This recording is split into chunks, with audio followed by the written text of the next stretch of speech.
Dear students, welcome back to the video of third part video of the chapter Ethics and Safety Measures in Computing. This will be the last part for this chapter. In this part of the chapter, we will be covering these topics. First will be safety measures while using computer, and last topic will be digital footprints. So I will explain you these both topics in detail.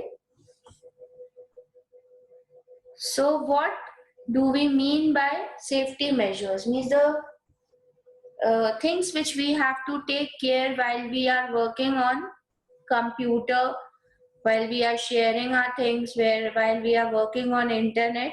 So what things we have to take care of? First is the first and the most important thing which can save your computer from getting harmed is the use of antivirus. Your antivirus, maybe it will be installed in your computer, but sometimes it happens that antivirus is not updated, and then also the computer gets attacked by some new kind of virus, and it causes harm to our data or to our computer as a whole. So the best thing is to install a proper antivirus software and update it regularly. This updation you can do through internet. On internet, when you will install this antivirus in your computer, it will give you notifications periodically regarding the updation. So when you think that now the time is to update your antivirus, update it up. Okay. Next is whatever software, whether you are using an antivirus or a game or any sort of software, if you are purchasing from somewhere from outside, so purchase the original CD. Try to use the original CD for your computer. Don't use any sort of pirated softwares. Then whatever attachments you will be downloading from your emails. Usually you get some other attachment, whether it is a Word file or PDF or images or pictures, videos, whatever you are getting. Those attachments should be scanned by antivirus first, and then you should use them. It's not the thing that once you have downloaded, you have opened that particular file, so then there is no point in scanning it also. So make it a habit that whenever you download any antivirus from your email IDs, scan it first, scan that file first, and then open it.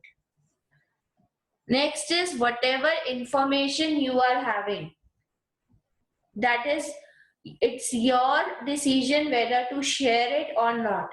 So if you are sharing it, you should know to whom to share and to whom to not. You have the right to say no if you don't want to share.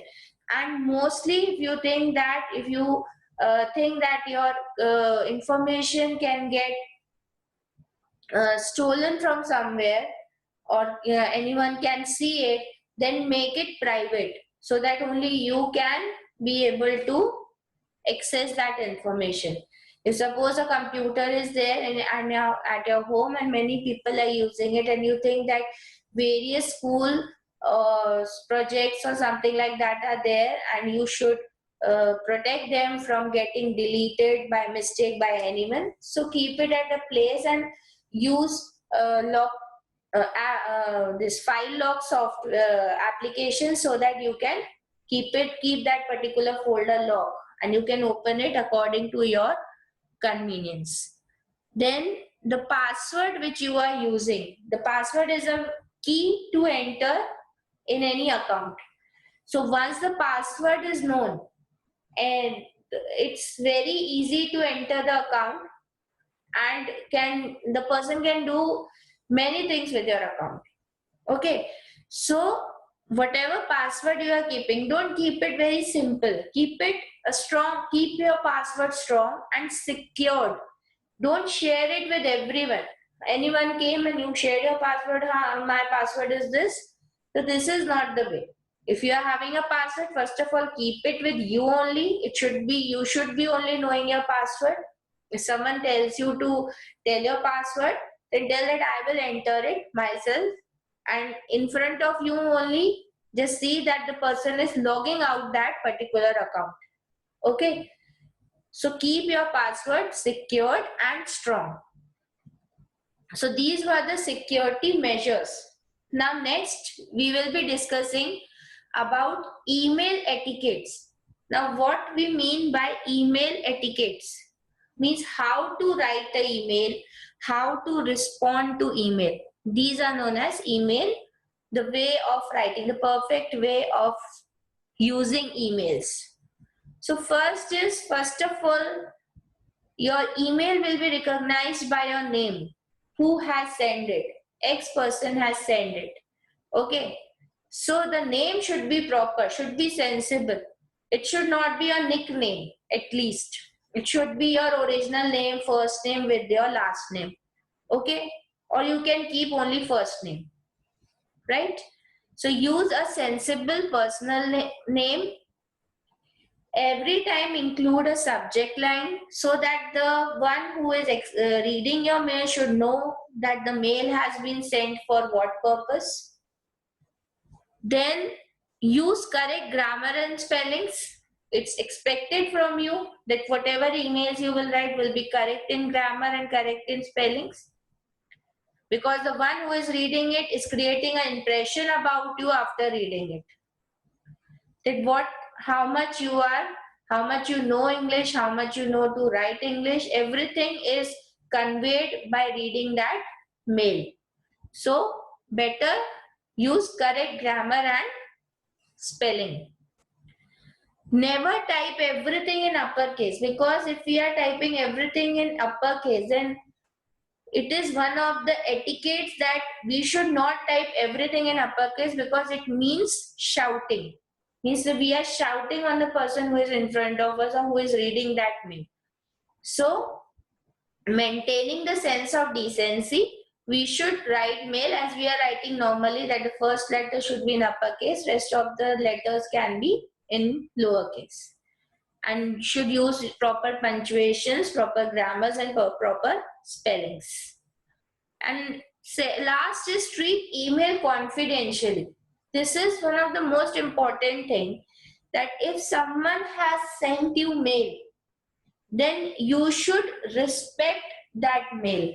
Okay, you should have a respect that if someone is sending me any mail, so it should be confidential. The thing should be confidential with me.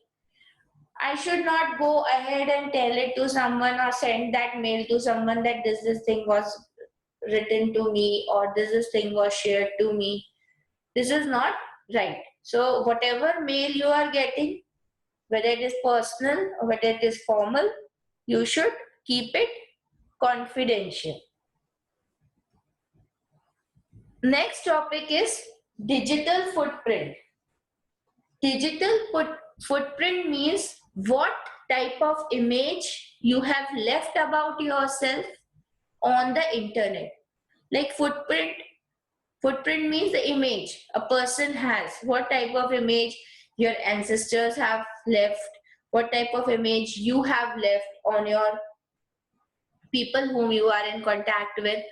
So footprint means the image, and digital footprint means the image on internet. Most probably when we will type our name on internet, we will get all the accounts which we have formed. So if we have not done anything good also and not done anything bad done also, we are creating a good footprint, a positive footprint. So we should not try to indulge ourselves in any type of wrong activity. We should not create any negative footprint. We should be we should never try to create any type of negative footprint.